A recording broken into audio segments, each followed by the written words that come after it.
Welcome to The Lift with Sheila Robinson Kiss. Come on in.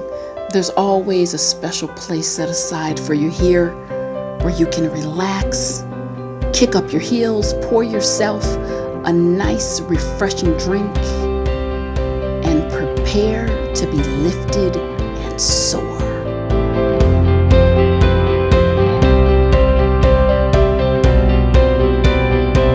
Thanks so much, everyone, and welcome back. People and relationships, the greatest lessons ever learned. That's what I want to talk about today and share with you.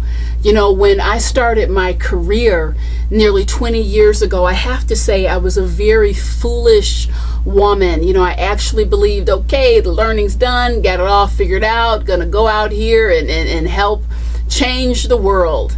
And, you know, nothing could have been further from the truth. Actually, when my studies ended, that's when my real education started. And that has come through sitting in what I consider to be sacred space with hundreds and thousands of men, women, and in some cases families, and helping them through the healing process, the change process. I consider that to be sacred work.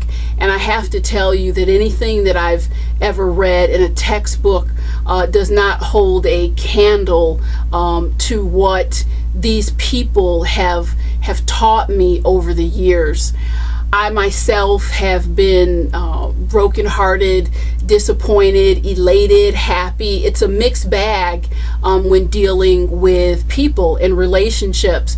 And I know based on so many of the notes that you all have sent me that much of what I've experienced, these are just common threads that run through this human experience. So there have been some tremendous lessons, and I could go on and on in this video, but really I just want to share the top 3 lessons that I've learned with you over the years in terms of relationships and dealing with people in the ups and downs, the joys and the sorrows.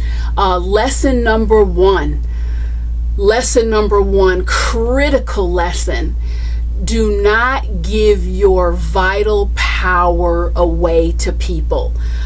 Because if you do that, you're going to be a very unhappy puppet on a string. And again, it was this eye-opening epiphany. It was a moment when I was working with a family that this just crystallized for me. This was back in 1999, and I had a family in my office, 5 folks, and one of the children, adult child, was really a classic sociopath, had no remorse, no empathy for just the devastation and destruction that she had unleashed on her family. And I can recall vividly looking at her and asking, you know, don't you feel any sense of guilt, remorse, sadness for the pain you've inflicted on your family? And it was her answer that really shifted how I look at empowerment.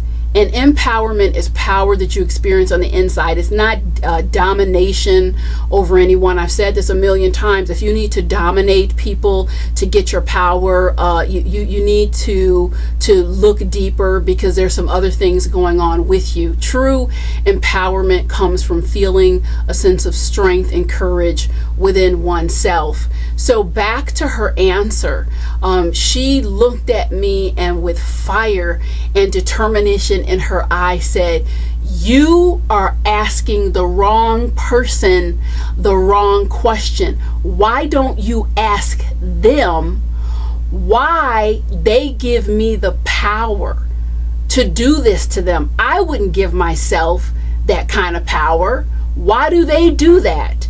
And if you stop and think about it, it was a very eye-opening moment, because she had something there. I mean, basically she was making a confession. I'm the wrong person to give any type of power to.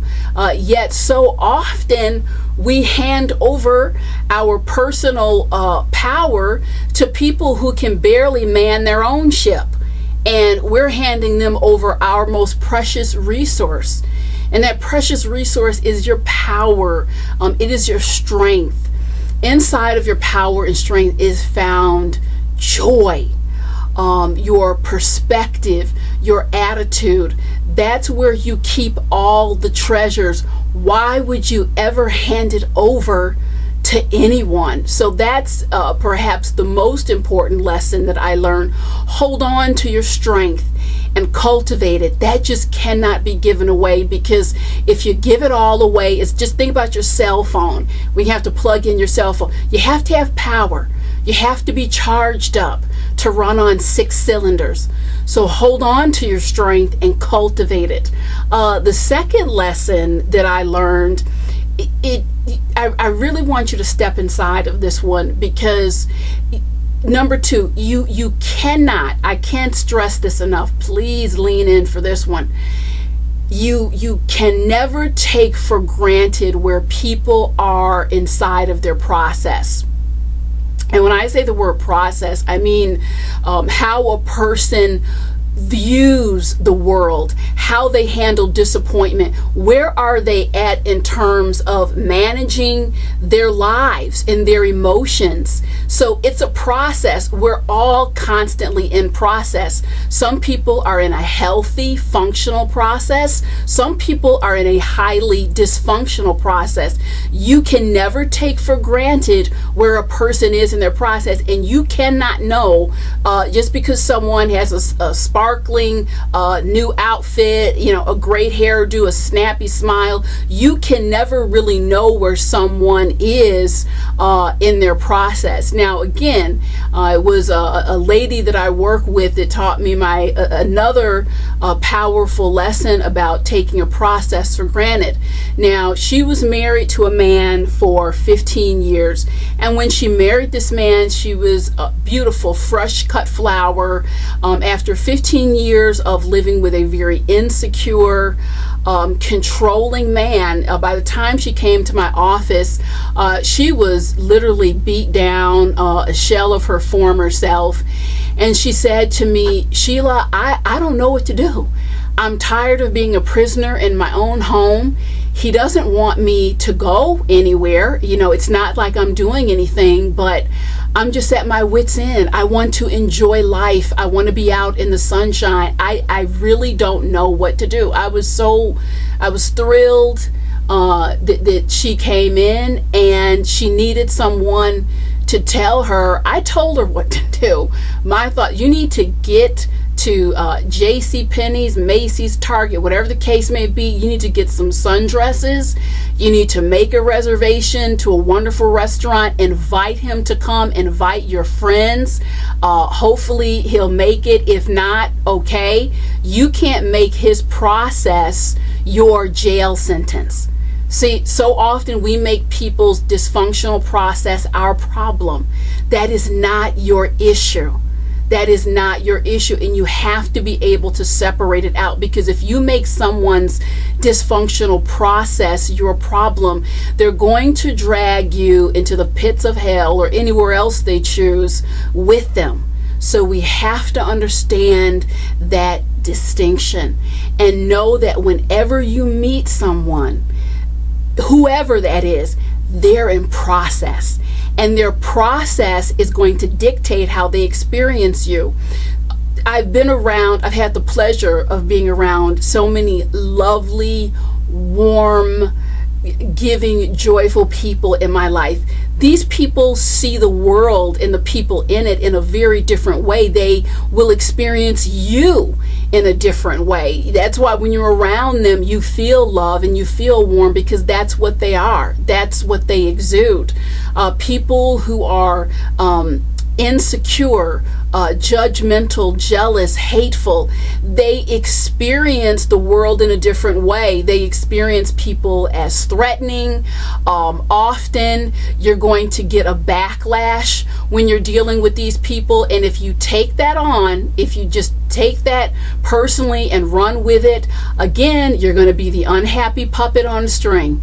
So remember, everyone that you meet is in process. Third huge lesson that I learned, and it's just been so refreshing for my life, is to please, lesson number 3, if you don't have a sense of humor about relationships and dealing with people, please develop one, because it will get you more lift than anything you can ever imagine. And I'll share a final story with you. A couple years ago, I was working on a project with an individual, and let's just say there was tension in the air. I was not necessarily his cup of tea. He certainly was not mine. And he turned to me and he said, Sheila, I just don't understand you. And I said to him, I'm so glad you brought that up, because I don't understand you either. Now, mind you, we had 3 more months to go on this project. And I say to him, look, tell you what, why don't I take you out to lunch today? And let's celebrate the fact that we only have 3 more months to work on this together and not 4. What do you say? And he just laughed. I laughed. It cut the tension. Look, we were both thrilled when the project was over. But this humor just sliced through the tension with a knife. And if you can believe it or not, we've worked together twice since then. And that was just such a lesson for me in making a decision on how you're going to get through this lifetime, making a decision how you're going to cut through stress and discouragement. And we have so many choices to do that. And I have to say that your growth and your development is bigger than any challenge or disappointment that you may face in life. I hope this video has made a difference for you, and I'll see you next time. Thank you.